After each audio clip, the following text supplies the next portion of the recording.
स्वागत है हमारे YouTube channel advance electro homeopathy medical institute में। आज हम बात करेंगे साइनोसाइटिस।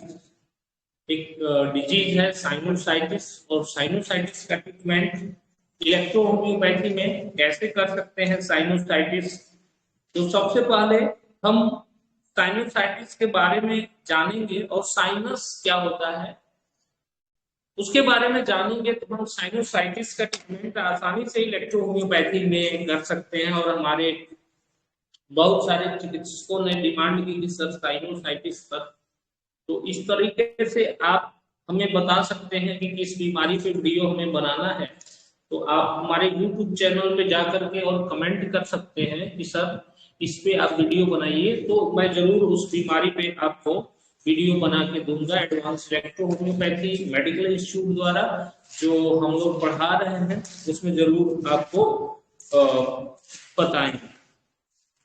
तो पहले चीज तो साइनस होता क्या है। साइनस जो होती है पेयर्ड कैविटी स्पेस, एक प्रकार का स्पेस है हमारा यहाँ पे जो फोरहेड और नाक को लेते हुए, तो नैरो जो है पैसेज है। तो ये क्या करता है कि ये हेल्प करता है your nose clean free from bacteria allergy and germs and pathogens. यानी एक प्रकार का स्पेस है यहाँ पे, समझ गए। जो हम सांस लेते हैं उसके एक कैविटी यहाँ बनी हुई है, जो साइनस कैविटी जो है वो होती है। उस कैविटी को हम साइनस कैविटी कहते हैं। अब इलेक्ट्रो होम्योपैथी में इसका ट्रीटमेंट जो है हम कैसे कर सकते हैं, इलेक्ट्रोपैथी में कैसे इसका ट्रीटमेंट जो है किया जा सकता है। किसी को साइनोसाइटिस हुआ है तो कैसे हम ट्रीट कर सकते हैं। तो सबसे पहले हम साइन और सिम्टम्स जानेंगे। आपको मैंने बताया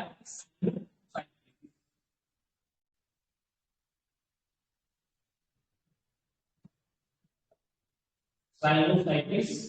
अब इलेक्ट्रो होम्योपैथी ट्रीटमेंट, जो method of the treatment, the selection of remedy in the electro homeopathy, जो हमने आपको बताया है पढ़ाया है। तो फर्स्ट ऑफ ऑल जो है सिम्प्टोमेटिक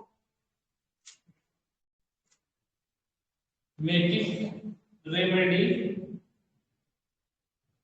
सेकेंड क्या होता है ऑर्गेनिक।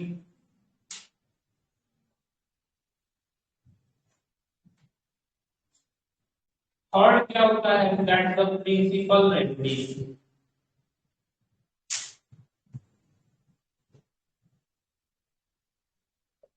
यानी कि कारण की दवाई हमें क्या पूछनी है। यानी सिम्प्टोमेटिक रेमेडी, ऑर्गेनिक रेमेडी और प्रिंसिपल रेमेडी, ये तीन तरह की दवाएं जो हैं हमें खोजनी रहती है कि कैसे हम कर सकते हैं। तो ये जो कॉमन सिम्टम्स क्या क्या इसमें आते हैं, पहले तो हम जानेंगे कि इसमें सिम्टम्स क्या क्या होते हैं, लक्षण क्या क्या मिलते हैं इसमें। तो पोस्ट नेजल ड्रिप, यानी कि नाक से ड्रिप पानी आएगा, ड्रिप बूंद जैसे गिरेगा, ठीक। पोस्ट ने mucus dripping down in your throat, कहां पे जाएगा, यानी कि अंदर से लगेगा कि कुछ गले में ड्रिपिंग हो रहा है म्यूकस आ रहा है समझ में। तो म्यूकस ड्रिपिंग,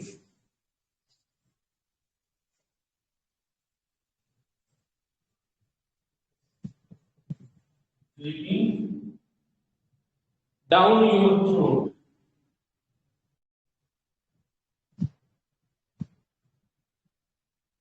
ये साइनोसाइटिस में देखने को मिलेगा। फिर रनी नोज, नाक से पानी आए, रनी नोज, इसमें that may be thick yellow और green mucus, runny nose, thick yellow green. यानी कि ये क्या महसूस हुआ कि म्यूकस ड्रॉपिंग डाउन हो रहा है कहाँ पे, थ्रोट में, फिर रनिंग नोज, नाक से पानी आएगा, नाक से पानी जैसे आने जैसी स्थिति जो है हमें देखने को मिलती है कि पानी जैसी स्थिति, stuffy nose, stuffy nose, stuffy nose. और क्या होता है, facial pressure, facial pressure particularly around the knows.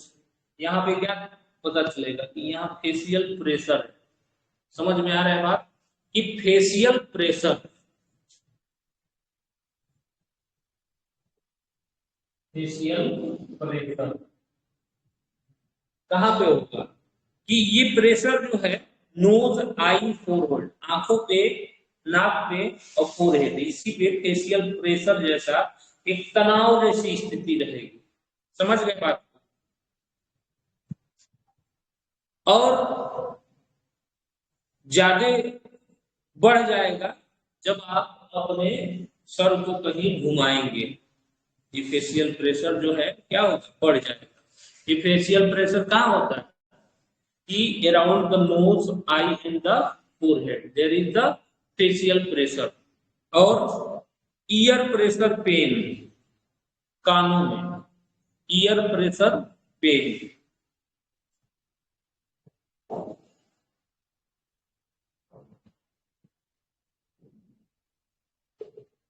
ear pressure, the pain there, fever, the fever, fever, there is the fever, bad breath, bad taste in your mouth। और क्या होगा, bad breath, सांस जो होगी वो खराब, and bad taste in your mouth, mouth की जो टेस्ट होगी वो क्या होगी, बैड हो जाएगी इसकी। हेडेक, सरदर्द,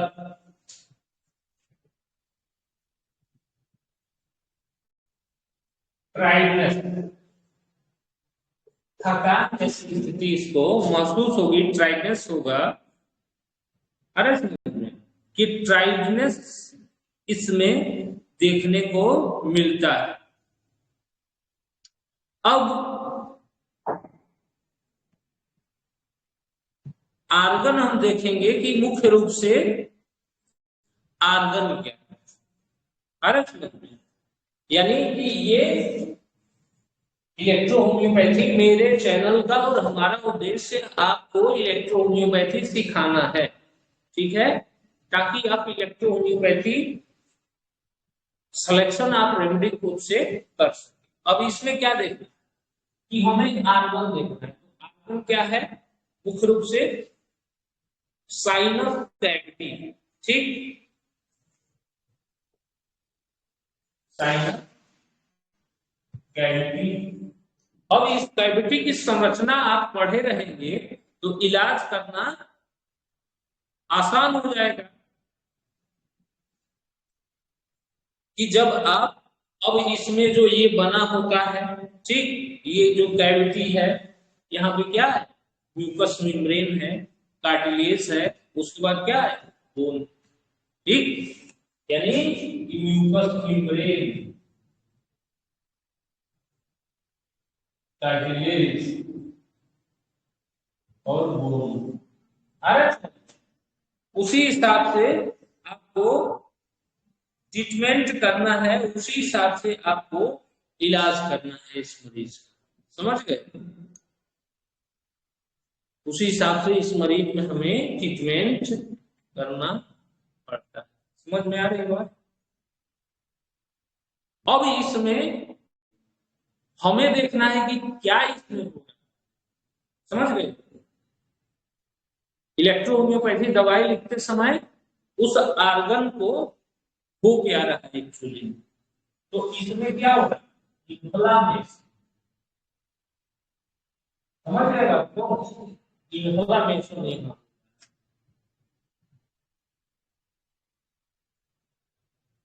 यानी कि सूजन वहां पैदा हो रही, अब रोग की कई अवस्थाएं हैं, एक्यूट, सब एक्यूट, क्रॉनिक और डिजनरेटिव। ये 4 स्टेज मैंने बताया। Acute inflammation, then the sub acute में आता है, फिर क्रॉनिक और डिजनरेशन की भी स्थिति आ जाती है धीरे धीरे। तो इन्फ्लामेशन हुआ, इसका मतलब क्या हुआ कि रचना में अंतर बहाना शुरू हो गया। ठीक, सिलेक्शन ऑफ रेमेडी आसान तरीकों से हमें इसी तरीके से सोच के करना है। समझ गए बात कि एक्चुअली में वहां पे क्या क्या हो रहा है, चाहे वो सिम्टोमेटिक रेमेडी हो, चाहे वो ऑर्गेनिक रेमेडी हो। तो इसमें एक्यूट, ठीक, सब एक्यूट, क्रॉनिक, ये सब जो है देखने को मिलते हैं। तो ये आपको सिम्टम मैंने बता दिया। अब इसके कारण क्या क्या, कॉज, कारण क्या आएंगे ताकि बीमारी को पूर्ण रूप से ठीक किया जा सके बाई द इलेक्ट्रोहोम्योपैथी। द मुख्य जो कारण है वो पहला जो है कॉमन कोल्ड। ठीक, कॉमन कोल्ड जो रेगुलर किसी को हो रहा है।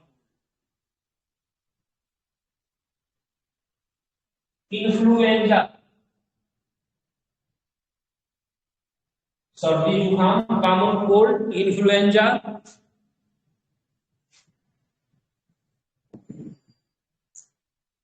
और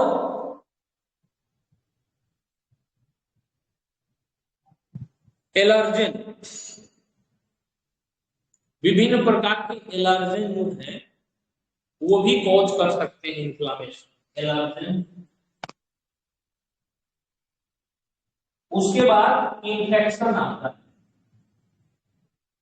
इन्फेक्शन में वायरल, बैक्टीरियल और फंगल आए समझ में। ये कारण मुख्य रूप से ये हैं।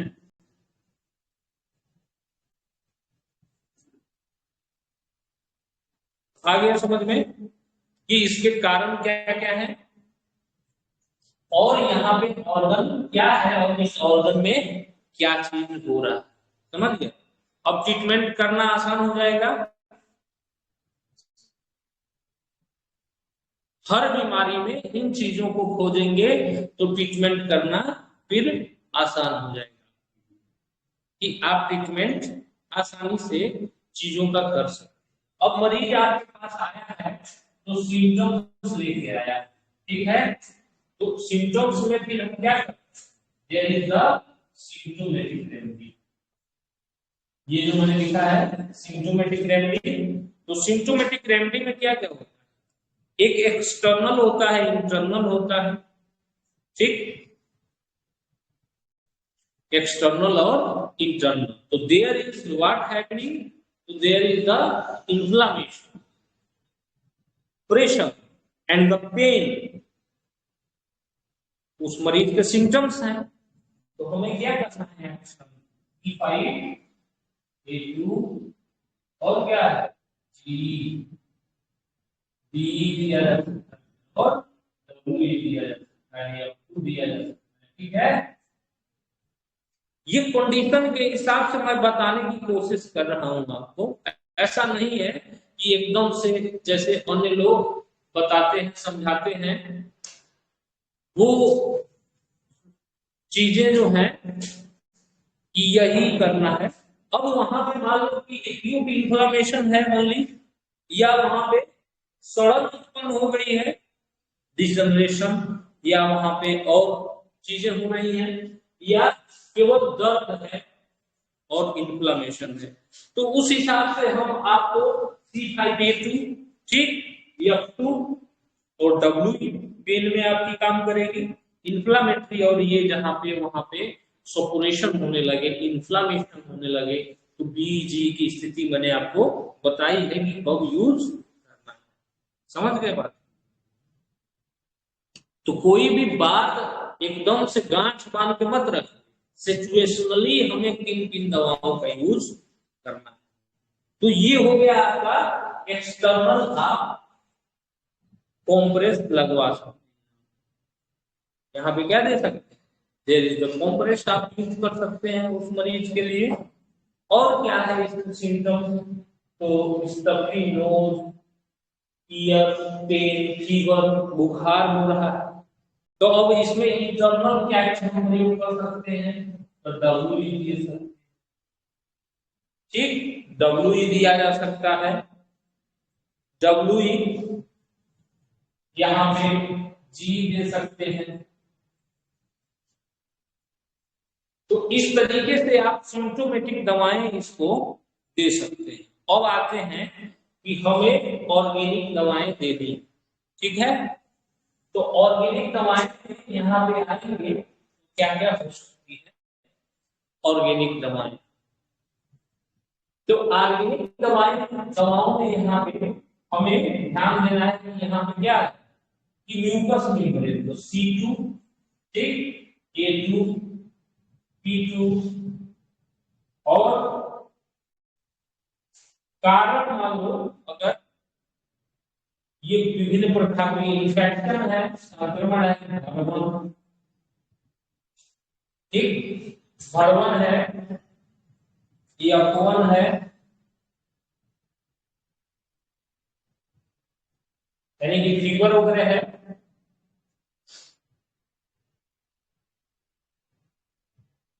और P2 या P1 या P2 कोई ले सकते हैं, क्योंकि रनिंग नोज है यहाँ पे, ठीक, ड्यू टू इन्फ्लेमेशन देयर, तो P1 दे सकते हैं, P1, C2, A2, F1 और हर्बन। क्रॉनिक हो, बहुत क्रॉनिक हो, F1 जोड़ सकते हैं, ठीक है, बहुत क्रॉनिक स्थितियां हैं तो F1 जोड़ सकते हैं आप। तो इस तरीके से P2 जोड़ सकते हैं, F1 और P2 दिया जा सकता है। अब वही चीज अगर बहुत ही क्रॉनिक हो गया है तो वहां पे C3 का उपयोग भी है, C4 का उपयोग भी है, अरे C3 और C4 का भी उपयोग है इसमें, C2, C3, C4, ये निर्भर होता है कि स्टेज ऑफ द डिजीज, बीमारी की अवस्था क्या हो रही है वहां पे, समझ गए बात। तो इसलिए कोई एक दवाई नहीं बनाया जाता है, तो वहां म्यूकस मेम्ब्रेन में इन्फ्लेमेशन है तो there is the C2, cartilage में दिक्कत वहां आने लगी है तो C3, and there is the bone, तो C4, समझ गए बात को। अब यहाँ पे क्या है कि कॉन्स्टिट्यूशनल दवाई देनी है इसको, कॉन्स्टिट्यूशनल, तो हम S1 और A3 समझ गए बात, S1 and A3 is the constitutional remedy of the sinusitis, ठीक। अब बीमारी की क्या स्टेज है, इस पे उसका डोज एंड द डिल्यूशन निर्भर करेगा कि किस डिल्यूशन और किस डोज में हम इसको देंगे। इसको समझने के लिए बीमारी की स्टेज आपको जाननी होगी, एक्यूट, सब एक्यूट, क्रॉनिक या डिजनरेटिव फेज में है। इससे अधिक जानकारी अगर आपको प्राप्त करना है तो आप हमारे क्लासेस में जुड़ सकते हैं। हमारे क्लासेस में ये सभी जानकारी, किस स्टेज पे कौन सा डिल्यूशन यूज करना है, ये सारी जानकारी आपको देखने को मिलती है, आप उसमें सीखते हैं और जानते हैं। हम आपको सिलेक्शन ऑफ रेमेडी यहाँ सिखा रहे हैं, बता रहे हैं, वहां आपको selection of the dilution, selection of the dose, ठीक, और बेहतरीन करने का हम प्रयास करते हैं आपका, कि आप वहां और बेहतरीन इन चीजों को सीख सके और बेहतरीन इन चीजों को कर सके। तो जरूर आप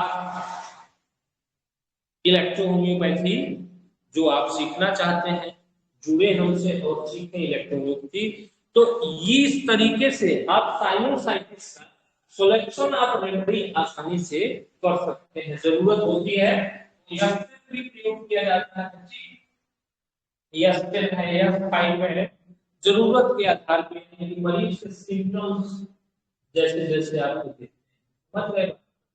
जैसे जैसे चीजें हैं, मान लीजिए ठीक येलो म्यूकस आने लगा, समझ गए बात, तो कब जी यूज करना है, बी यूज करना है, ये सारी डिटेल हमने आपको बताए, समझाए, हमेशा बताते और समझाते हैं।